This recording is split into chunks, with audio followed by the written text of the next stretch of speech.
Hello learners, today we are discussing the savings function and propensity to save. What is saving function? Saving, you know, the income which is left after the consumption, that is known as savings. So that is why saving is equal to, or S is equal to Y minus C. Here S is the amount of saving, Y is the amount of income, and C is the amount of consumption.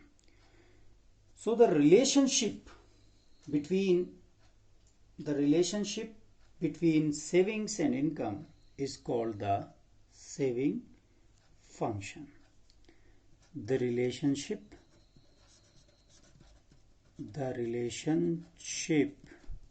between savings and income is called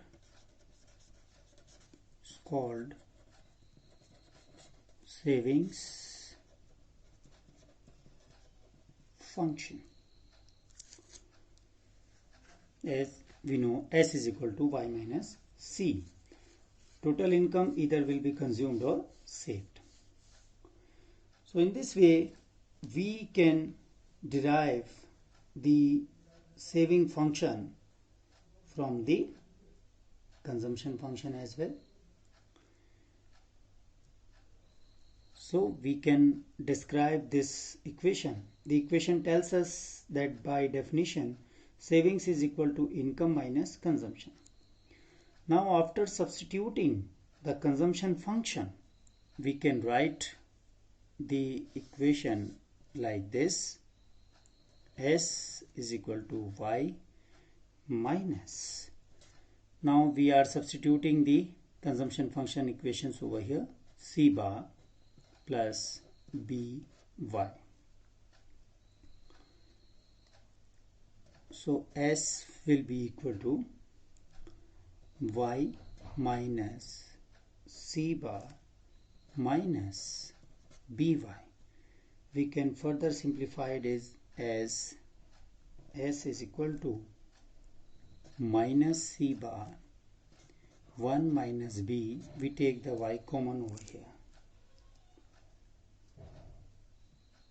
We can also write it like this: S is equal to minus C bar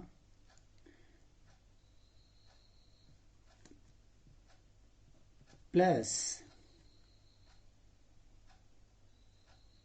minus C bar plus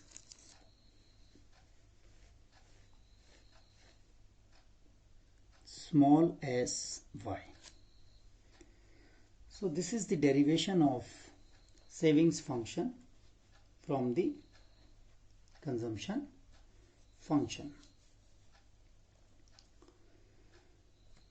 The intercept term C bar is the amount of savings done when there is zero level of income.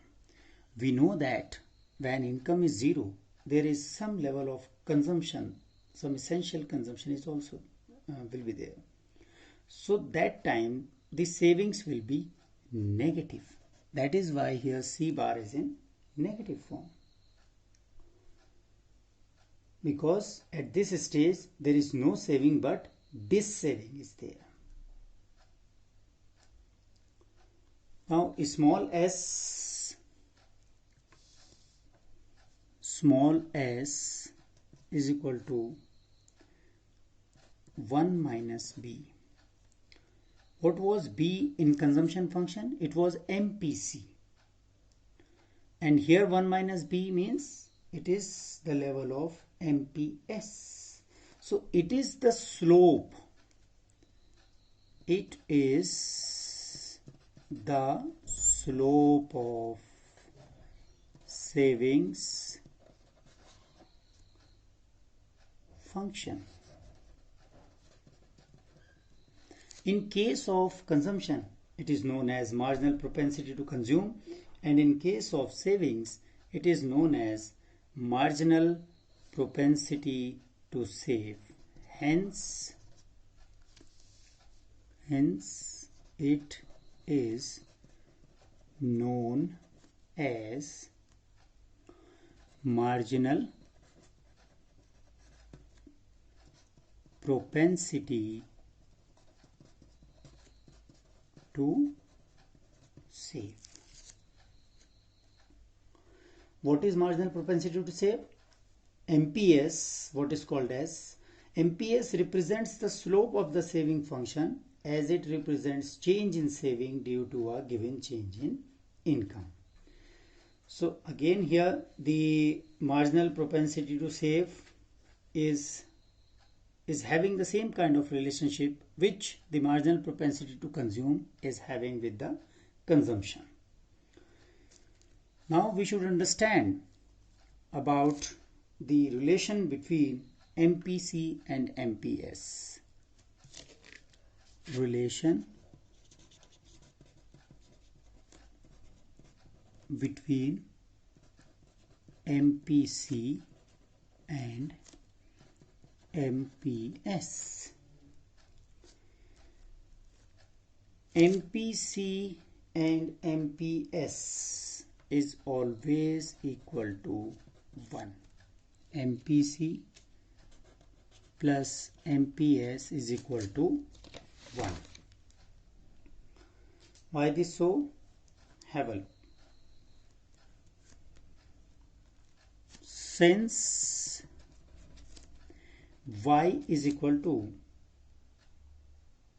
C plus S or S is equal to Y minus C, therefore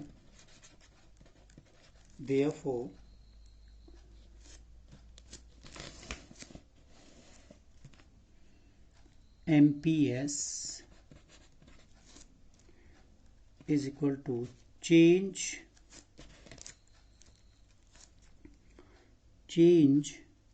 in Y minus C oblique change in Y.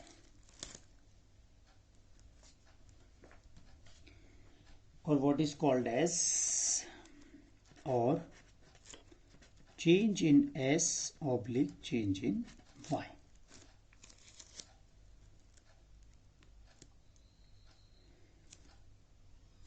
So MPS will be change in Y oblique change in Y minus change in C oblique change in Y. This becomes equal to 1, and this is what? This is the amount of MPC. Remember the consumption function. Change in C divided by change in Y becomes MPC. So MPS will be 1 minus MPC. That is why we have written in savings function 1 minus B. What is B over here? MPC. So in this way we can say that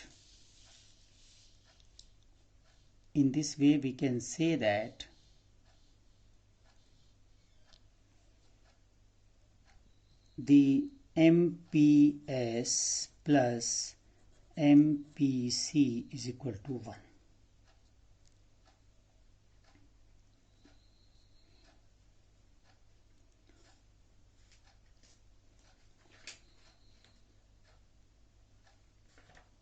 Now we can understand the derivation of savings curve from the consumption curve. Derivation of savings curve from the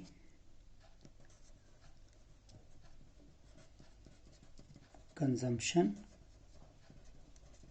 curve. We can understand this with the given diagram. First we draw the consumption curve.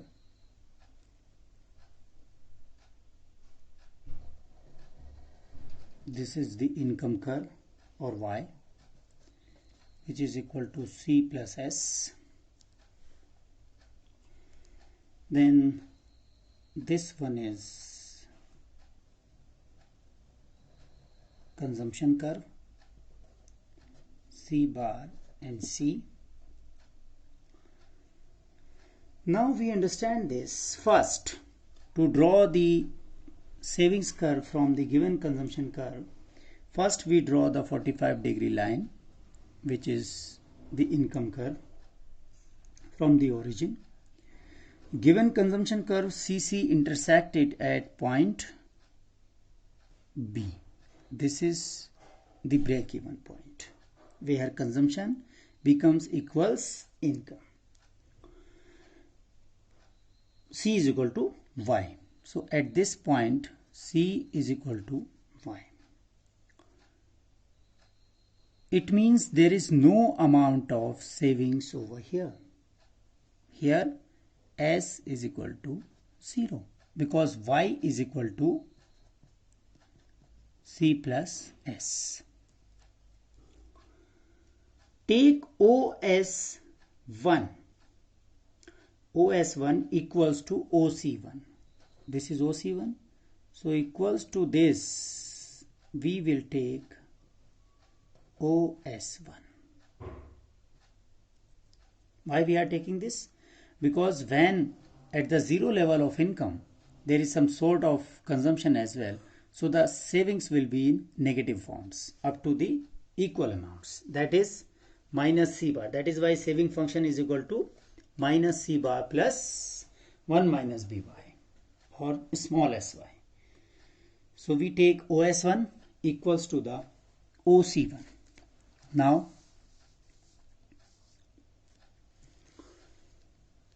because at zero income, negative savings is equally to the autonomous consumption. From the break-even point B, we draw a perpendicular on x-axis. Here it is, the perpendicular towards the x-axis. We give this name as B1. At OB1 level of income, savings must be 0 because at this level of income, consumption equals income. Here. Now we join S1 to B1 like this. And then we strengthen this line as a straight line. Here it goes.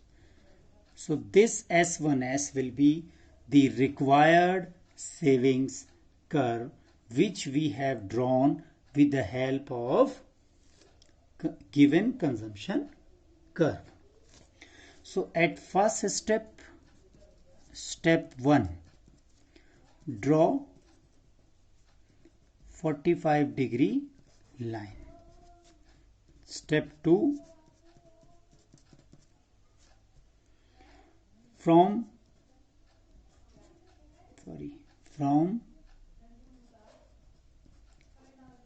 break even point, draw a perpendicular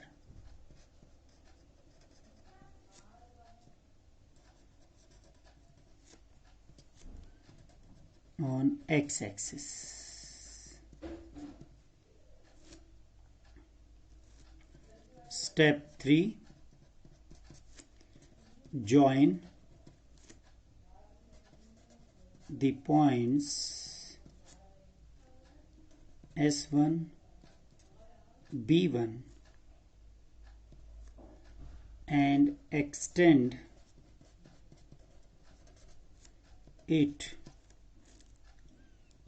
towards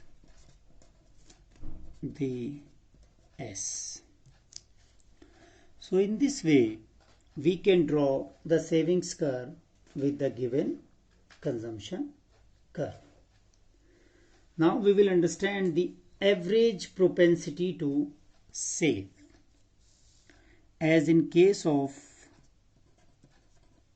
consumption.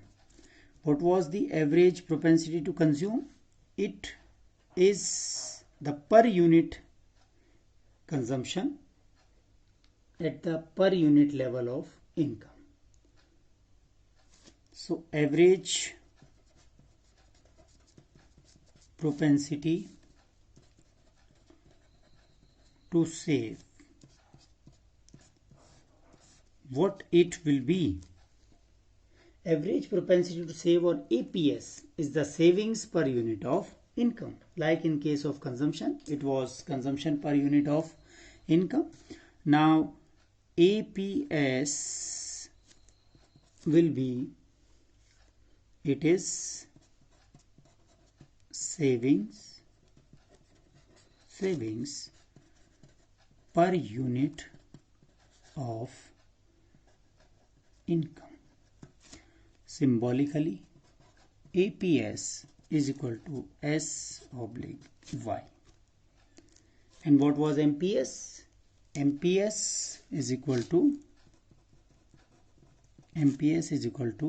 change in S/change in Y. Like in case of the consumption. Now we can also understand this with the given schedule. Dear learners, this is the extension of the previous table which we have discussed during the consumption function. Now the level of income is similar, quite similar, which we have seen in the consumption function: 0, 100, 200 up to the, here we have taken up to the 700. Now change in income is 100 at each level. Consumption is also at the 0 level. This is 100, which is known as autonomous consumption, and then it keeps on increasing with a constant rate, 80. That is why change in C becomes 80 at each level. Savings up to the level of 500 income, when consumption will also be 500. So that time the savings becomes 0.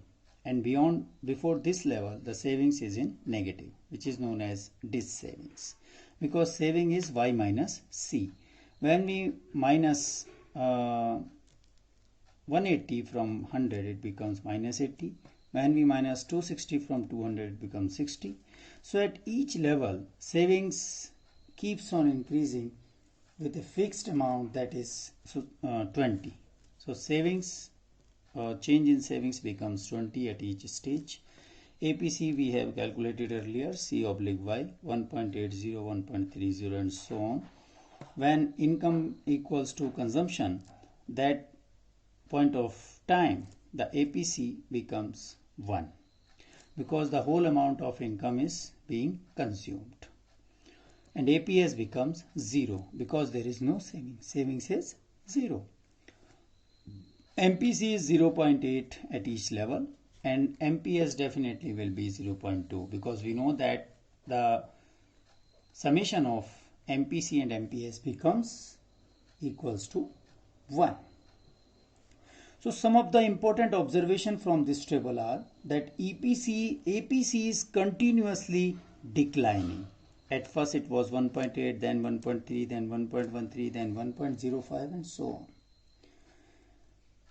as income increases. And APS is continuously increasing, minus 0.80, minus 0.3, minus 0.13, minus 0.050, 0.03, 0.06.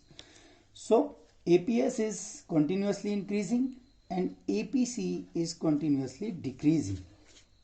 This means that as income increases, the proportion of income saved increased and the proportion of income consumed decreases. APC can never be 0, because consumption expenditure in the economy cannot be 0. Then APC is equal to C/Y can be greater than 1, equal to 1 or less than 1. Here we see in the table, APC can be greater than 1, equal to 1 or less than 1. APS can be negative, 0 or positive. It is negative up to here, then 0, then positive. Both MPC and MPS range from 0 to 1. This is very, very important, that both MPC and MPS range from 0 to 1, that is MPC or MPS can be 0 or 1 or between 0 and 1. MPC represents the slope of the consumption function. In Keynesian analysis, MPC is assumed to be constant. Therefore, MPC is 0.8 at each level. Similarly, MPS, that is the slope of the savings function, is the same at all level of income because of a linear curve with constant slope we used in our example. MPC cannot be negative because as income increases, consumption cannot decreases. Similarly, MPS cannot be negative because as income increases, savings cannot decreases. The sum of MPC and MPS is equals to 1. This means that the part of the increase in income which is not consumed is saved. This is because income is either consumed or saved. We know that y is equal to c plus s. Income is either consumed or saved. The APC gives the average consumption income relationship at different levels of income. Similarly, from the savings function, we can find out the average savings income ratio. The sum of APC and APS is always equals to 1. We can see here at any stage 1.80 plus minus 0.80 becomes 1. 1.30 plus minus 0.30 it again becomes 1. 0.97 plus 0.03 it becomes 1. So this is because income is either consumed or saved. So this is what the savings function and propensity to save. Thank you for watching.